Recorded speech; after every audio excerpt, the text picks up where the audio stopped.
Napintas, nabalasang. Yan isa. Maganda? Sabi ko na sa'yo Ay, ko sa'yo siya Maganda siya? Ha? Maganda. Ano sasabihin mo sa kanya? Maganda siya. Ang ganda mo. Ha? Ang ganda mo. O, sabihin mo. Ano sasabihin mo? Mayla. Ha? Ang ganda mo, Mayla. Oo, gusto mo siyang makita. O ano, hanggang ka baka sakali magbakasyon. Magbabakasyon nga daw sila dito. Sunan? Ha? Dajalas ka? Owen. Medyo sunan? Matagal na sila sa Alaska. Bata pa lang kami. May isa snow, madaming snow. Oo. O, di si totoo yung sinabi ko. Diba? Ngayong pan. Oh, magbigay ka ng mensahe kay ma'am. Ay, Kumusta ka, ito Mayla? sa video. Oh, dali, tingin ka sa video. Dali. Oh, sa video, Baka dali. mapanood yan, dali. Oh, dali. Kumusta ka, Mayla? Sana nasa mabuti ka. Ano pa? Ano pa? Wala na. Wala na. Dati. Gaano ba kaganda si Mayla? Maganda naman siya. Hindi madami namang magandang babae pa naman dyan. Pero maganda siya. Maganda din. Sa grocery ko Sa naman. grocery, Diba? naibigay mo. Naibigay na kasi namin. Ay, siya pala. Nagbigay pala ng grocery. Si Mayla ay, na Fernando. Diba? Wala na Oh. sinabing sila ng gano'n eh. Wala naman ako sinabi sa kanya na gano'n. Oo, di ba sabi mo may crush ka, Mayla? Hindi, wala. Oo. Didinay ka pa.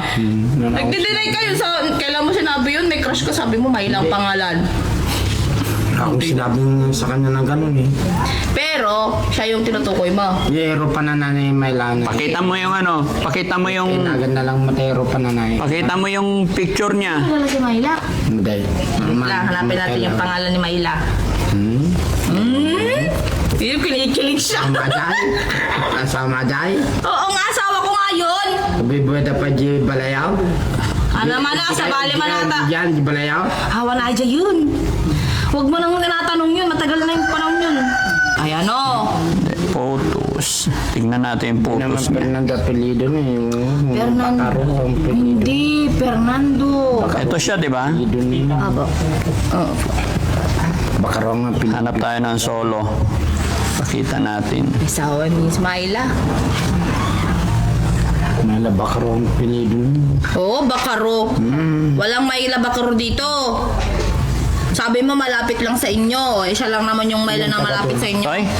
Oo. Toy na eh. Si Ma'am Mayla. Oo. So, data, di ba? Yan mga kababayan, mga kabarangay, magandang umaga po sa inyong lahat. Saan man po kayo naroroon, Luzon, Visayas, Mindanao. Ayan, sa umagang ito, tinawagan ko po si Ballpoint Man, pinapunta natin dito para makausap before aalis ang Team Daddy Frankie. Sakto po kasi mayroon tayong mga kababayan na nagpadala ng gift, ika nga, para kay Ballpoint Man.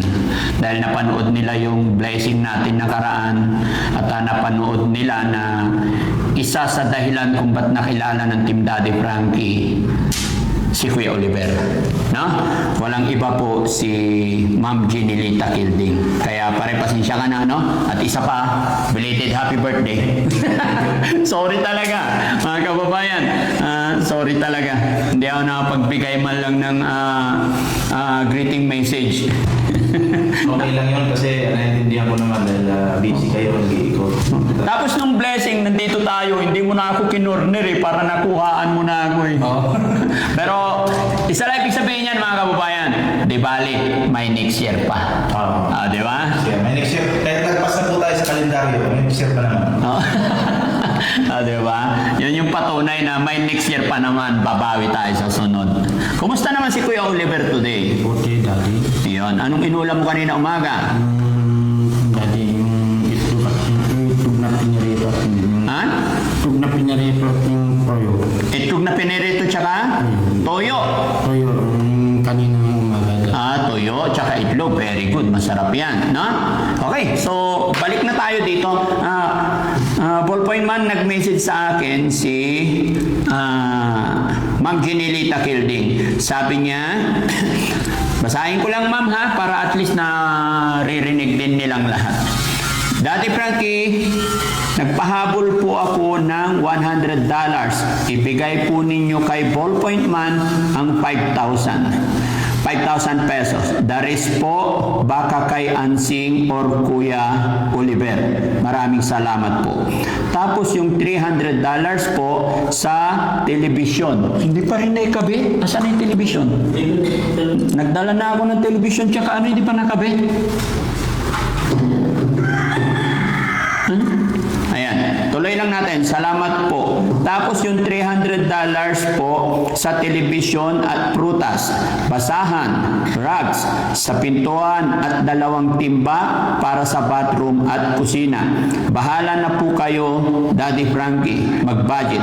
Basta, bili po kayo ng telebisyon kahit hindi na gaano kalaki, yung tama lang po, bagay po sa bahay ni Kuya Oliver. Sana mabasa nyo din po or ng team ang email ko dito sa padala ko para ano man bibilhin at ibigay din po ang 5K kay Ballpoint Man. Sa kabutihan niya, kung hindi sa kanya hindi makikilala, ay hindi nyo makikilala si Kuya Oliver. Salamat pong muli from Jenilita Kilding. Ayan. Okay? So, bigay muna natin yung 5,000 kay ang palit po ng $100 mga kababayan is 5,797. So, bigay ko muna yung 5,000. 2, 4, 5,000. 797, no? 1.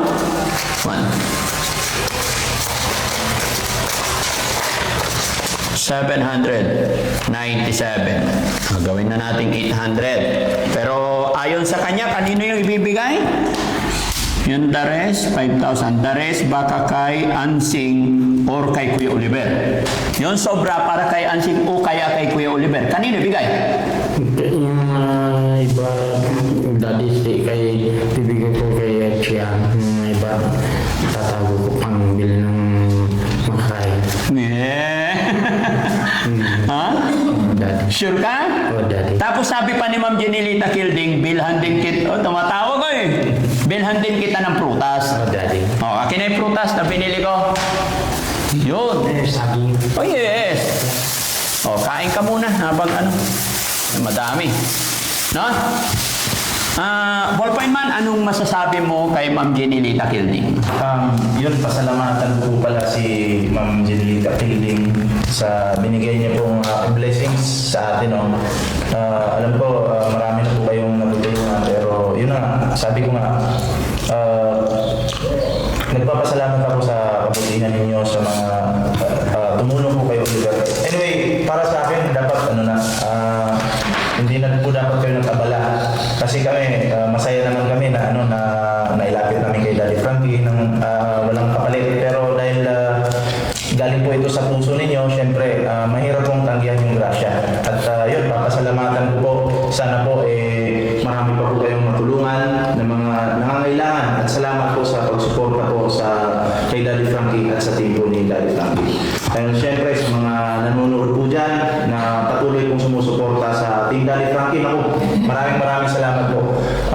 Alam ko na natutuwa po kayo sa ginagawang pagtulong ni Daddy Frankie. At dahil po dyan, di po napapagod ang Team Daddy Frankie sa pagtulong dahil nakasuporta po kayo sa kanya. At kay Ma'am Jenilita Kilding, maraming salamat po talaga sa 5K na to. No? Malaking tulong na po ito sa pamilya po namin. Yun, galing. Alam mo pare, hindi naman sa kumbaga naramdaman ko rin kasi may mga message pa sa akin si Ma'am Jenilita Kilding. Yung 5,000 na yan ay parang pasasalamat niya. Dahil sa'yo, naging stepping stone ikaw na makilala si Kuya Oliver. No? Kaya, yun. At saka hilingin namin kasi almost 1 month kaming mawawala. Silip-silipin mo na rin si Kuya Oliver dito. No?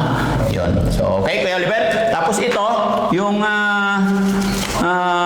797 is gagawin na nating 800. Sa'yo ko na lang ibibigay. No? Iingatan mo yan. Kain ka muna. Kain ka muna. Kung mawakan para hindi yan. Ayusin. Kain ka ba rin? No? Sige. Silip-silipin ko na lang si Oliver dito. Yes, yun mga kababayan. Kasi po, totoo po yun na talaga naging stepping stone natin si Ballpoint Man. At saka bago po man na makilala si Kuya Oliver, magkaibigan na kami ni Ballpoint Man. Bagamat magkaiba po kami ng content, pagdating sa mga videos namin, wala po kaming pakialamanan. Kumbaga, magkaibigan kami, pero sila yan, ako ito, no? Kaya walang problema, huwag po kayong mag-alala. Mananatili kaming magkakaibigan ni paring Ballpoint Man, lalo na po't inaanak ko yung kanyang anak. Ganon din kay Maring Chelay, no? Sa mga hindi nakakaalam. Kasi minsan pare, di ba? Alam mo na yon. Pero sabi ko, kilala ko si paring BPM, magkakaibigan kami, ano man yung mga vlog nila, hindi ako kasali dyan. Kumbaga, pag dito, pag doon sa kanya, ibang usapin yun, hindi po kami kasali doon. Di ba? Pagkakaibigan naman kasi, kahit magkakaiba kami ng ginagawa, at least yung pagkakaibigan sulit ko. Yes. Hindi naman po hindi na porket iba yung ginagawa namin, iba sila, wala na.